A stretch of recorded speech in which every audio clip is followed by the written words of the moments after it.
ka mbaruar koha e gjysmës së masave. Ka ardhur momenti të jetosh gjithçka që Zoti ka përgatitur për ty dhe ta derdhësh mbi tokë.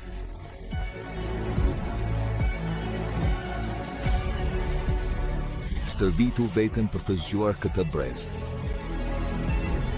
Stërvitu dhe gjej sërish pasionin bashkë me shpirtin e shenjtë. Stërvitu që mrekullit të bëhen stili yt i jetës.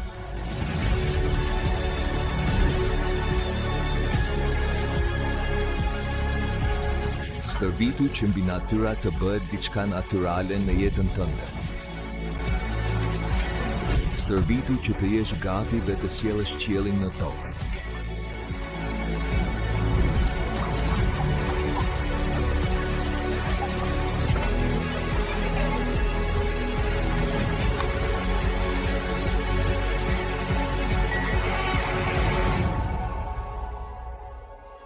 Empor 2025, viti i trajnimit dhe fuqizimit shpirtëror.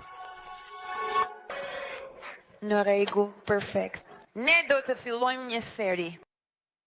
Këtë vit do të bëjmë seri. Këtë vit do të bëjmë seminare. Këtë vit do t'ju stërvisim të lexoni Biblën, të keni një kohë cilësore me Zotin, të rriteni në besim dhe në dhuntit e shpirtit të shenjtë. Kjo është ajo që Zoti na ka thënë. Ne jemi gati. Dhe kjo seri që është gjithmonë pjesë e Empor në fjalën e vitit e kam titulluar Intimitet me Zotin, forca e lutjes në fshehtësi. Dhe ne do të zbulojmë sa i rëndësishëm është ky kalim që sapo lexuam. Por ti, kur lutesh, hyr në dhomën tënde, është aty në fshehtësinë e dhomës tënde. Ok, le të shohim përpara se të hyjmë, pra do të jetë një seri, nuk do t'i them të gjitha sot do të ndalem në 2 pika, por le të fillojmë të kuptojmë çfarë do të thot intimitet. Pyet e personin pranë teje, çfarë do të thot intimitet? Kur i thua dikujt, kjo person është miku im i ngushtë, çfarë ke parasysh? Një person që i tregon gjëra që ndoshta nuk ja tregon tjetrit, që e takon më shpesh, që i hap zemrën, që mund të jesh vetvetja, apo jo. Le të shohim tani për kufizimet e intimitetit që herën tjetër kur të thuash se dikush është i ngushtë me ty, të dish nëse po flet kot. Intimiteti është një koncept që i referohet një afërsie të thellë dhe personale mes individëve, e karakterizuar nga një shkallë e lartë besimi, lidhje emocionale dhe hapje të ndërsjellë. Le ta lexojmë së bashku. Intimiteti është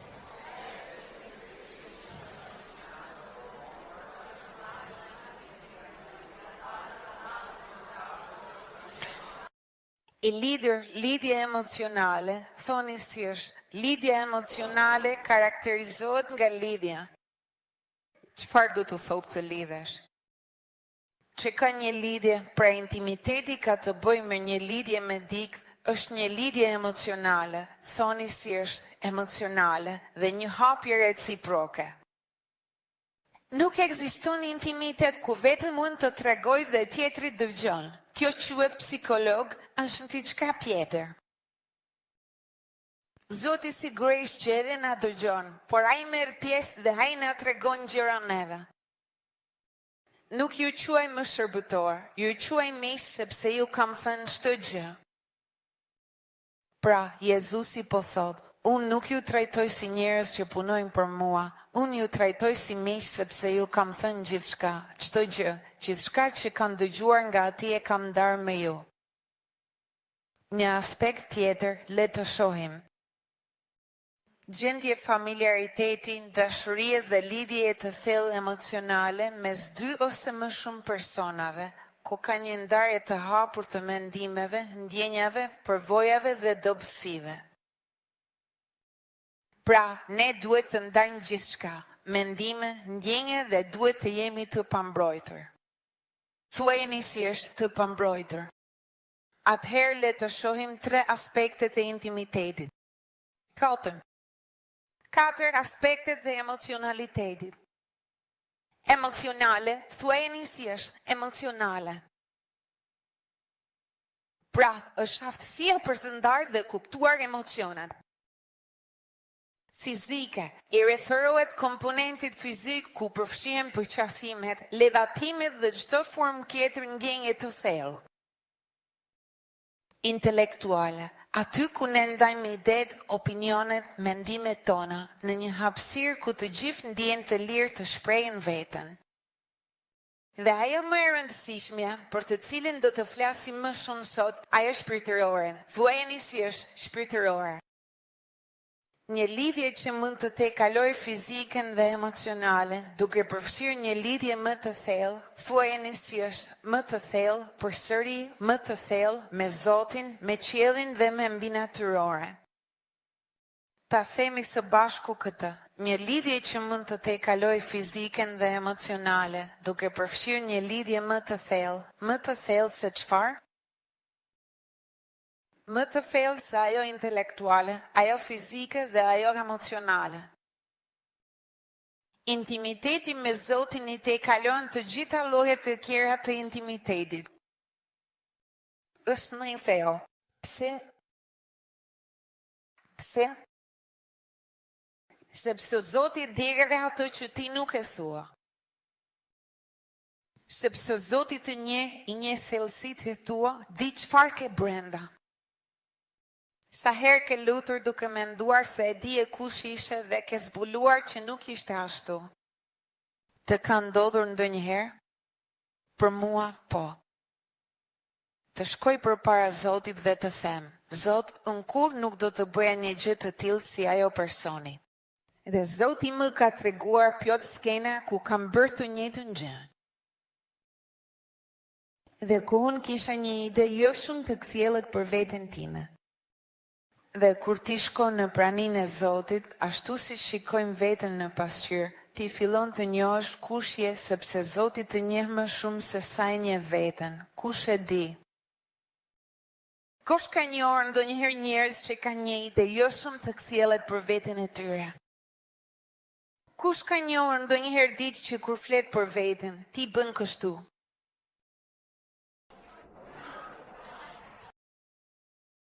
Jo, sepse unë jam ai që bën dhe prish.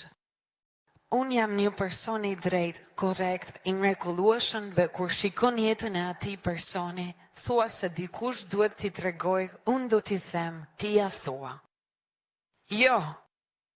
Pra, Zoti do të sigurohet që ne ta njohim njëri tjetrin, sepse ky intimitet shpirtëror thuhet se është një lidhje më e thellë. Si që thuhet, është më e thellë, është një lidhje më e thellë, sepse është një lidhje me Zotin, me qiellin dhe me mbinatyroren. Thamë se kjo lidhje do të thotë një lidhje me Zotin, me qiellin dhe me mbinatyroren. E di si është. Unë dua të kem një lidhje me Zotin, me qiellin dhe me mbinatyroren. Në herë tjetër dua të kem një lidhje me Zotin, me qiellin dhe me mbinatyrore. Por që të kemi këtë lidhje me Zotin, ne duhet të krijojmë intimitet me të. Kush e di që intimiteti nuk lind nga dita në natë? Nuk është se të njoh sot dhe mjafton. Edhe nëse të tregoj gjithë jetën time, jemi tashmë intim i di të gjitha. Intimiteti vjen me kohën, intimiteti ndërtohet. Për këtë po flasim sot për intimitetin, sepse në lutje, në fshehtësi, sepse po thuhet, lutja në dhomën tënde, në dhomëzën tënde, ai që lutet në fshehtësi. Do të thotë që ajo që themi në dhomën tonë nuk po e dëgjon askush dhe nuk kemi pse të bëjmë figurë të mirë me pa tjetër. Atje mund të jemi vetvetja. E kush e di që kur bën një punë, për shembull një mjek, ti shkon te mjeku dhe ai të shikon këtë, atë dhe ai bën mjekun. Quhet loja e roleve. Pra në atë moment ai është mjek, me djalin e tij është baba, me gruan është burr. Dhe kur është në shtëpi, është vetvetja, sepse është një vend i rezervuar. Zoti e ka caktuar lutjen në vendin e fshehtë, sepse është një vend i rezervuar. Nuk duhet të flasim me fjalë të mëdha kur jemi në praninë e Zotit, sepse ka disa njerëz, sigurisht ndoshta jo ata që janë rritur me ne, por që kanë mënyra të veçanta për të lutur. O Zot i përjetshëm, po ti, a e bën kështu në dhomën tënde? O Zot i përjetshëm, me siguri ajo person në dhomën e tij nuk e bën kështu. Ndoshta është një mënyrë që e ke mësuar diku për të mundur, apo jo, ose thjesht për ta bërë gjën siç duhet. Dhe nuk është keq, sepse kur lutemi së bashku, lutemi për ndërtimin e përbashkët. Thuaj, kur lutem bashkë me të tjerët, lutem për ndërtimin e përbashkët.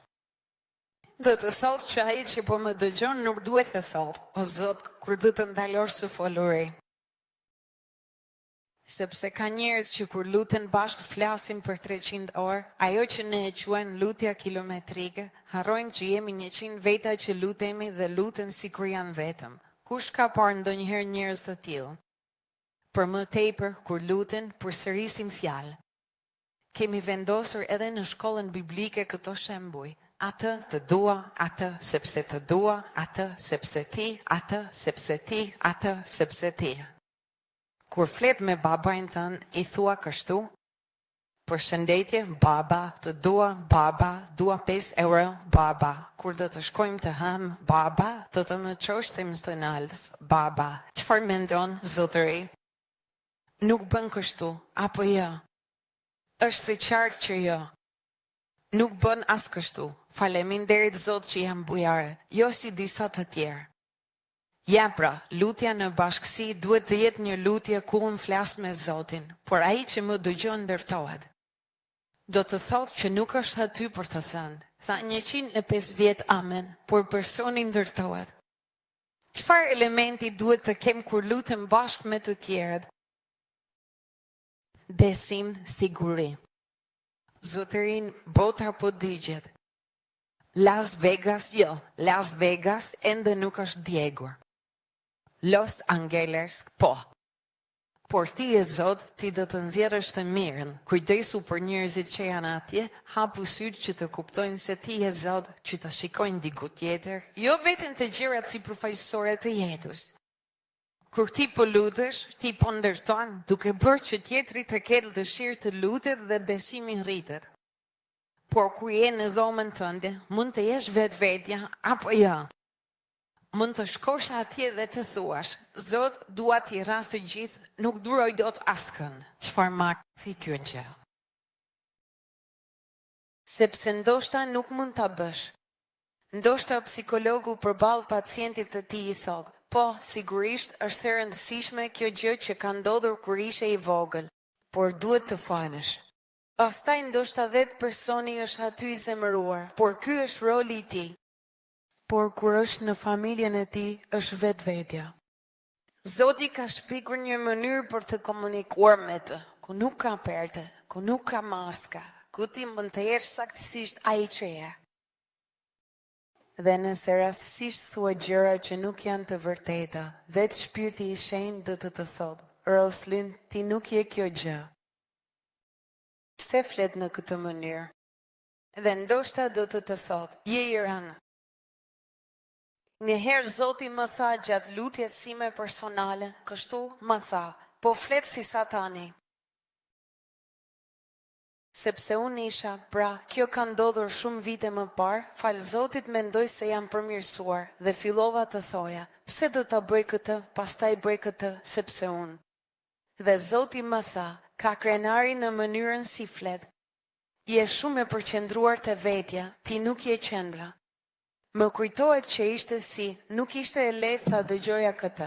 Ndoshta, nëse do të ma kishte thënë një person, nuk do ta kisha pranuar fare, por ma po e thoshte Zoti dhe nuk mund të kundërshtoja, sepse me një person mund ta bësh këtë.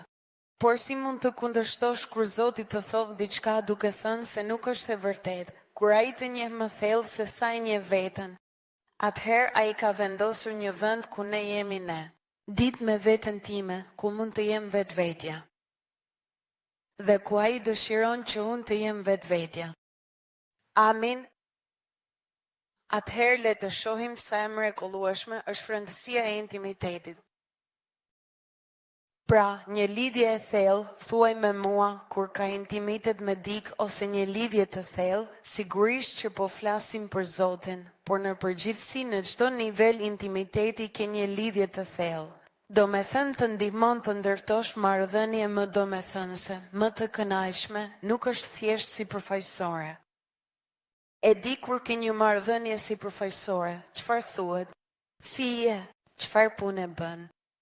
Ah, sa bukur, gjithçka në rregull. Cila është përgjigjja? Sigurisht gjithçka në rregull, apo jo? Por kur po flet me një mik, me dik që ke intimitet dhe të thotë, si je?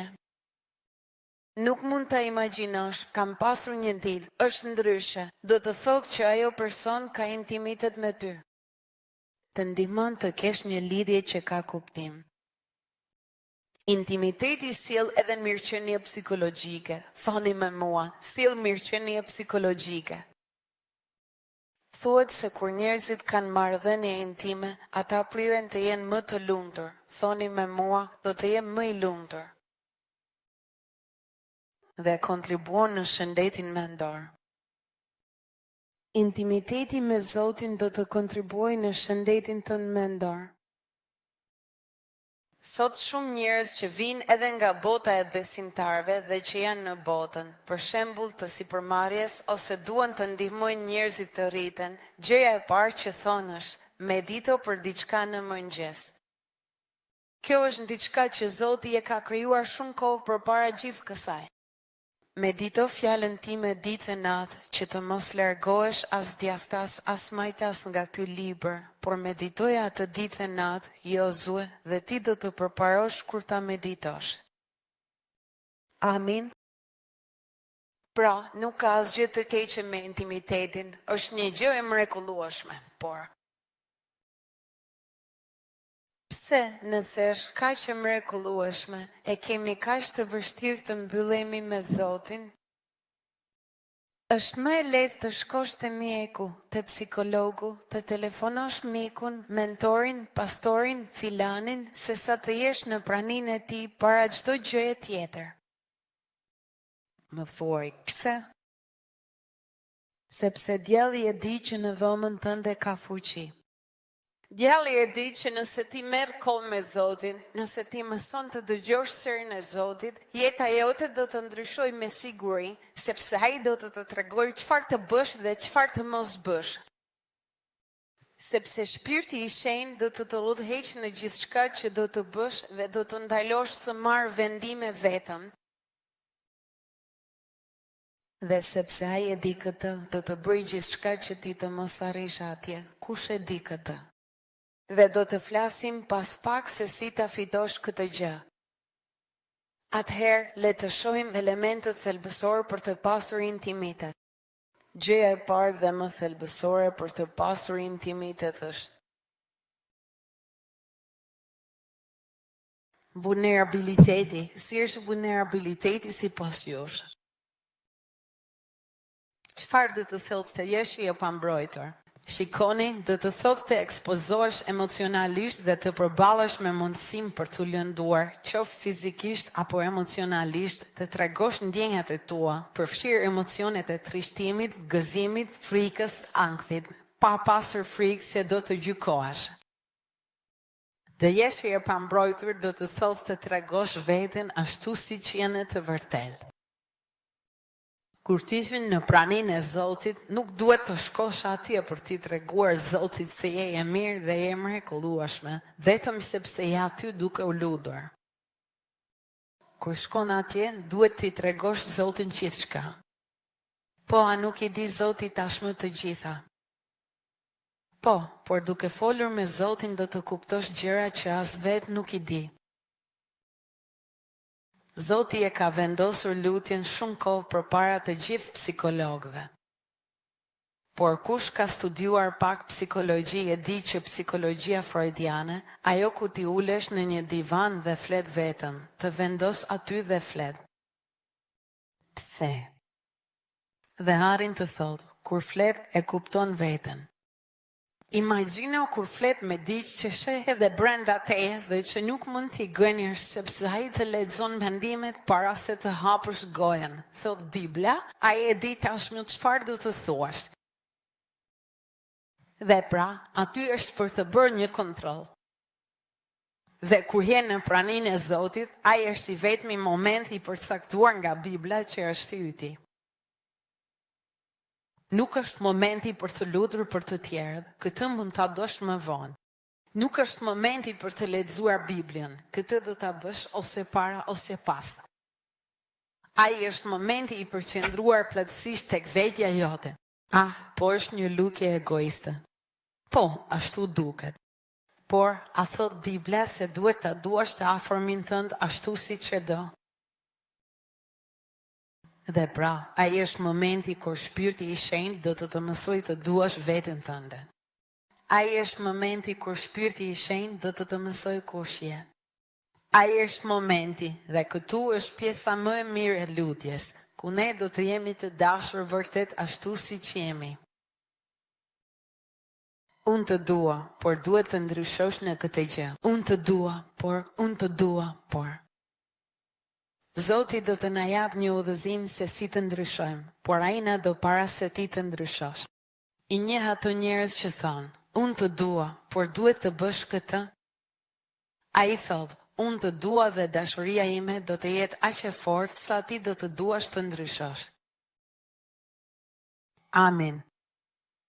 Kjo është ndryshimi i madh, sepse ne ndryshojmë sepse ndihemi të dashur. Një person që është plotësisht i dashur e ka më të lehtë të ndryshojë.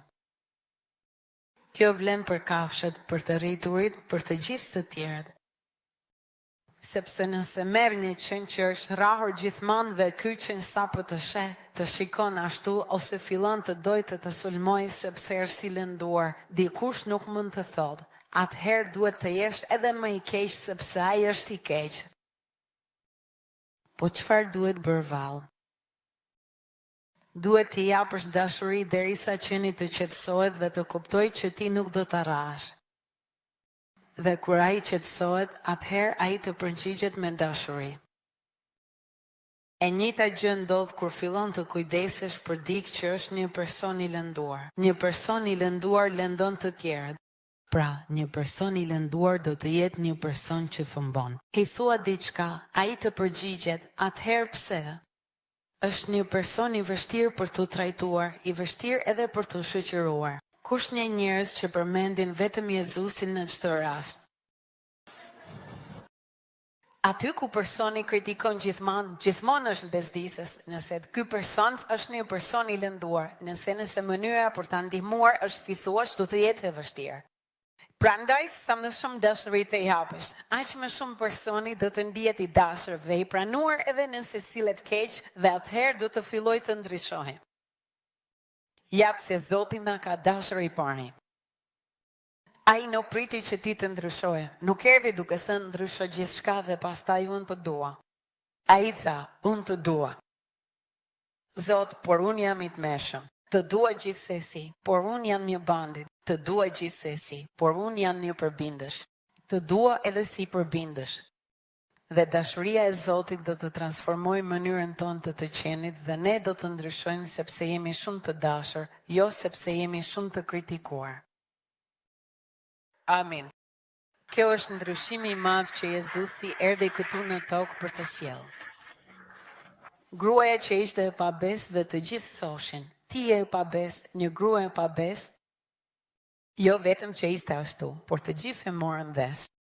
Ata e tërhiqnin këtë grua zvar nga flokët, e çonin në përgjithë qytetin, ndërsa njerëzit e shihnin dhe i hidhnin gjithçka sipër, i thoshin të gjitha fjalët e mundshme dhe të imagjinueshme deri te tempulli. Dhe pastaj aty do t'i hidhnin edhe gur dhe do t'a vrisnin. Mendon. Dhe Jezusi e shikon atë grua që meriton të ndryshkim, sepse po gabonte, apo jo? Po. Por ai e shikoi dhe e dashuroi. Dhe i tha, të fal, shko dhe mos vazhdo të mëkatosh. Dhe nuk e gjykoi. Dhe kjo i ndryshoi të gjitha. Amen. Prostituta unë ndje e dashër, aq shumë e dashër sa vendosi të mos prostituoj më kurrë. Ta kujtojmë, nuk është duke thënë është gjithçka gabimi që njerëzit ndryshojnë, por është duke treguar dashurinë e Zotit edhe kur jemi të tmerrshëm dhe duke mos u larguar, edhe kur kemi të gjitha arsyet për t'u larguar nga ajo person, që ai person do të ndryshojë. Ky është lloji i dashurisë së Zotit. Amen. Prandaj je i hapur dhe je ndjeshëm në praninë e Tij. Nëse do të shërohesh, nëse do të ndryshosh, afrohu para Zotit ashtu siç je. Është e vërtet, Zot, e urej këtë, bëj këtë, gabuj në këtë gjë, nuk e duroj atë tjetrën. Them që do ta bëj, por nuk e bëj. Marr takime, por pastaj nuk shkoj. Në vend që të justifikohesh, je i hapur dhe je ndjeshëm. Pranojet, është e vërtet, shikoje veten, është e vërtet që unë jam kështu. E dini çfarë do të thotë fjala rrëfim? Do të thotë të jesh në një mendje me Zotin. Si është? Rrëfimi do të thotë të jesh në një mendje me Zotin. Është e vërtet, Zot, unë jam kështu. Jam pikërisht ashtu siç thua ti. Jam i tmerrshëm në të gjitha këto, por të falenderoj që ti më do gjithsesi. Amin. Pra, të jesh i ndjeshëm do të thotë të tregosh ndjenjat e tua, të tregosh kushje dhe të pranosh dobësitë dhe dështimet e tua. Thuaj me mua, të pranosh dobësitë dhe dështimet. Dhe t'i lejosh dikujt të njohë vërtet kush je. Dhe kjo person mbi të gjitha është Zoti. Ka edhe persona të tjerë me të cilët ne jemi të ndjeshëm brenda një marrëdhënie në çift, në një miqësi, madje edhe në një marrëdhënie mentori dhe dishepulli. Por personi me të cilin duhet të jemi plotësisht të hapur është kur jemi në praninë e Zotit. Amin. Gjithashtu, gjëja tjetër shumë e rëndësishme për intimitetin pas ndjeshmërisë është besim. Unë nuk jam i hapur nëse nuk i besoj personit që kam përballë. Sepse nëse unë të tregoj jetën time dhe të shfaqem ashtu siç jam dhe pastaj ti shkon e ja tregon gjithë botës, ose nëse them, shiko, kam një problem me masturbimin dhe e di që pastaj do fillosh të më gjykosh. Do të jetë shumë e vështirë të hap zemrën time dhe të jenë sërish i hapur. Amin. Që të jemi hapur, duhet të kem besim, janë dy gjërat e lidhura me njëra tjetrën. Besimi është bindja se diçka ose dikush është i besueshëm, kompetent, i sinqert. Do të thotë të besosh në aftësinë për të vepruar në mënyrë etike dhe të përgjegjshme. Dhe besimi ndërtohet me kalimin e kohës. Përfshin edhe rrezikun që të korrigjohesh, por besimi na çon të kemi lidhje më të forta. Por unë e kam humbur besimin të ajo person, kur e ke thënë këtë. Kur personi të ka thënë diçka dhe pastaj nuk e ka bërë. Kur personi të ka thënë diçka, kur personi të ka tradhtuar, ti ke pasur besim dhe pastaj personi të ka tradhtuar besimin tënd dhe ti mbyllesh. Thuaj me mua, mbyllem kur mungon besimi. Gjithashtu një gjë shumë e rëndësishme, një element thelbësor për intimitetin është komunikimi i hapur. Transparenca. Amen. Pa filtra, pa maska. Thuaj me mua, pa maska, pa dyfëtyrësi. Duke qenë ai që jam, kjo padyshim është e rëndësishme në të gjitha marrëdhëniet, por përpara Zotit, kur je duke u lutur, nëse ti dëshiron të krijosh një marrëdhënie intime me Zotin, ke nevojë për dy gjëra. E para, ta takosh shpesh. Çdo libër etikete që lexon thotë, nëse do të jesh i afërt me ditë, duhet të gjesh një mënyrë për ta takuar më shpesh atë person. Sigurisht, nga ana tjetër duhet të ketë një përgjigje. Mos u bëj ai person që bezdis të tjerët duke kërkuar intimitet me ditë që nuk dëshiron të ketë intimitet me ty. Gjithmonë është në të dyja anët, por Jezusi vdiq në kryq për të pasur intimitet me ty. Sepse ajo që ndante, që ishte mëkati, që më ndante nga intimiteti, u shkatërrua në kryq sepse ai e dëshiron këtë. Dhe pikërisht sepse ai e dëshiron, ti duhet t'i kushtosh kohë. Nëse do të jesh intim, duhet t'i kushtosh kohë, të jesh i hapur, i prekshëm dhe të kesh besim te Zoti. Amin. Çfarë do të më ndihmojë të kem një intimitet të thellë me Zotin? Ai do t'i përgjigjet çdo nevojë time emocionale.